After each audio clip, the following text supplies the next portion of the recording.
In this video, we will have a look at squash and stretch. Squash and stretch was perfected in the 30s and 40s. It was then thought to be the ultimate animation technique, as it allowed to add tremendous flexibility and life to characters.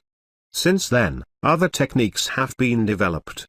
But squash and stretch is still widely used by animators. How does squash and stretch work? Well, it is actually quite simple. Here is an example with a circle.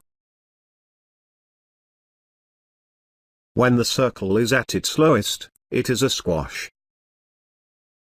At its highest, it is a stretch. Now here is our circle falling.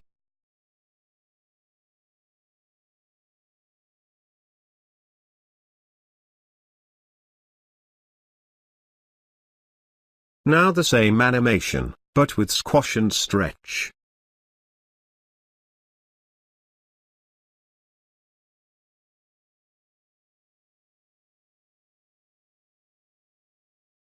Now let's see both animations side by side.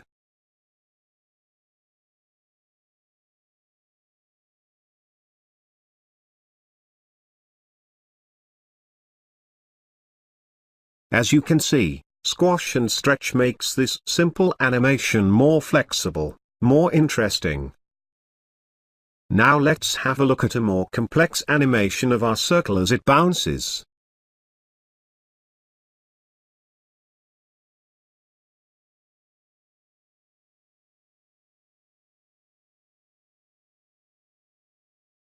Now the same animation with squash and stretch.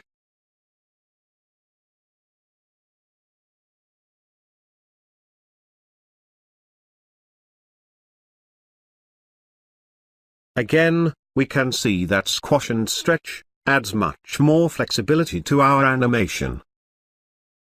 Now, before we go into more complex animations, let me explain the one rule for effective squash and stretch. The rule is this: for effective squash and stretch, you need to maintain the volume of your character. Let me explain. Here we have our circle again. Now we fill it with water. Let's say, for the sake of demonstration, that our circle can retain 10 gallons of water.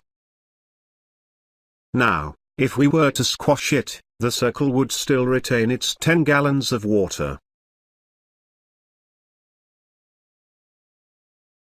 The same goes if we were to stretch it. In other words, to get good results with squash and stretch, keep the volume of your animated character constant. Now let's have a look at an exaggerated and cartoony use of squash and stretch.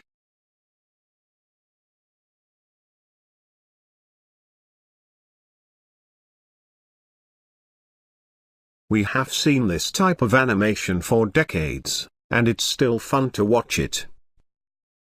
But squash and stretch can, and should be used for realistic animation as well. Let's have a look at a horse running. Though it's not as obvious, there is a lot of squash and stretch in this animation. Let's insert a frame around the horse so we can see better. As you can now see more clearly, there is a lot of compression and expansion on the horse spine.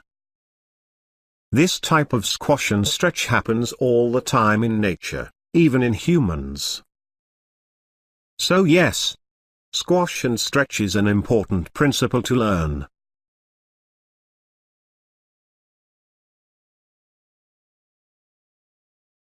Anticipation prepares the audience for a major action the character is about to perform, such as starting to run, jump or change expression. A character does not just jump off the floor, it bends his legs first. A backwards motion occurs before the forward action is executed. The backward motion is the anticipation. Anticipation is not only found in animation. but also in most real-life action, like a pitcher winding up or a golfer backswing.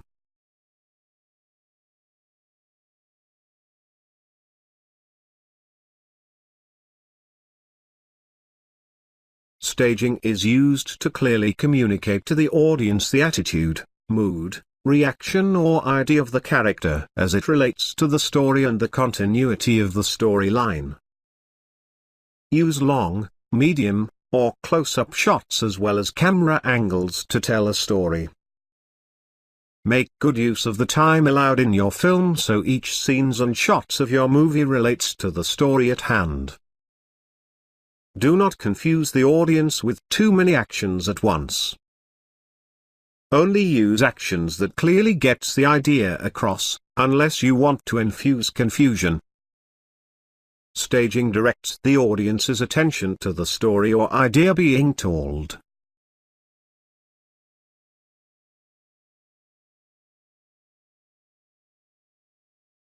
Animating straight ahead starts with the first drawing and continues one drawing after the other, until the end of the scene is reached. The problem with the straight-ahead technique is that you can lose size, volume, and proportions using this method, but it also allows for more spontaneity, freshness and is usually more fun to work with. Fast and wild action scenes are usually done this way. Pose-to-pose animation is a more planned technique, as you animate with key drawings and then fill in the in-betweens to complete the animation. Size, volume and proportions are controlled better this way, so are actions. A better way of working would include both straight-ahead and pose-to-pose animation.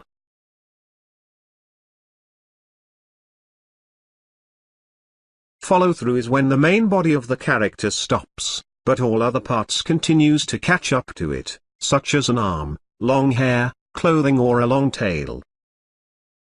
Nothing stops all at once.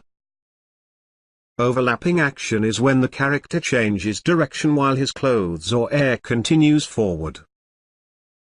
The character is going in a new direction, to be followed a number of frames later by his clothes in the new direction. Timing is critical to the effectiveness of overlapping action.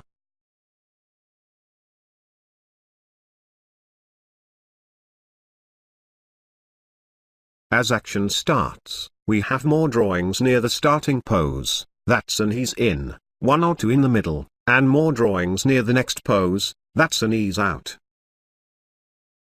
Fewer drawings make the action faster and more drawings make the action slower. Ease-ins and ease-outs soften the action, making it more lifelike.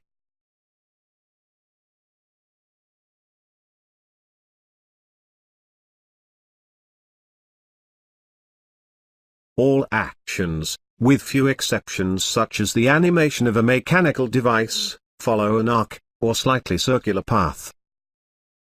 This is especially true about the human figure and the action of animals. Arcs give animation a more natural action and better flow. All arm movement, head turns and even eye movements are executed on an arc. Think of natural movements in the terms of a pendulum swinging.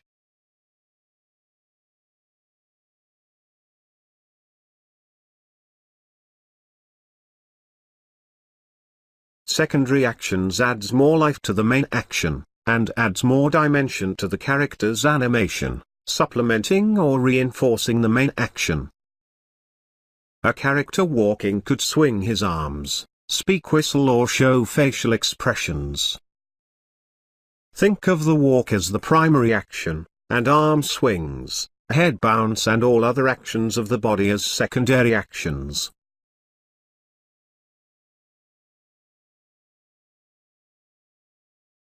Two of the most fundamental principles of animation are timing and spacing. And even though they are very different, they are often mixed together. To put it simply, timing is about everything that happens over time, while spacing defines how much or how fast something moves on the screen. Let me show you an example. Here we have two circles falling.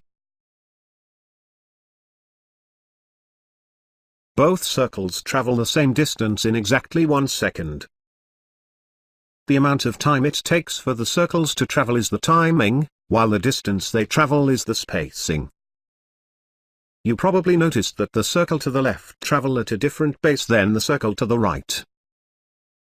In effect, they have different spacing. Let's have a look at a ghosted version of the same animation.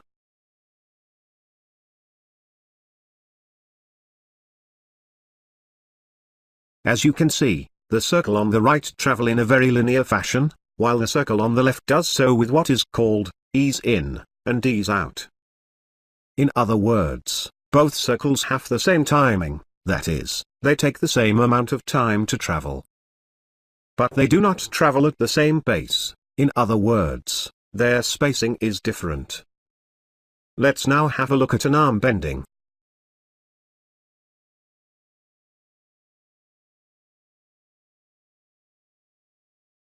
Both arm bend up in half a second, and down in also half a second. Both have the same timing, but different spacing. This is an important principle to grasp, as it is the basis of any motion in animation.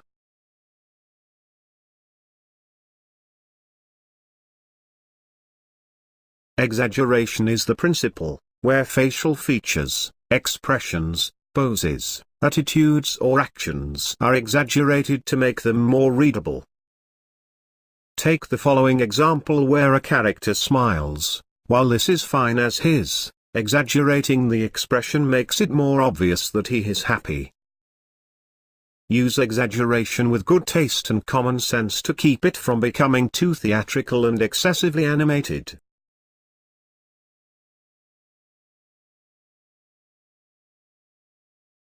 Solid drawing is the basic principles of drawing that gives the illusion of depth and solidity to your animation. To achieve solid drawing, you need to draw objects and characters with perspective. You also need to make sure that your characters are in balance. If a character or object looks too flat, with no perspective, it loses solidity and depth.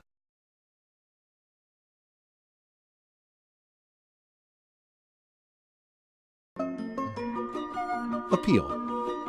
It's a quality of charm, able to please the viewer's eyes. It's the charisma of the action.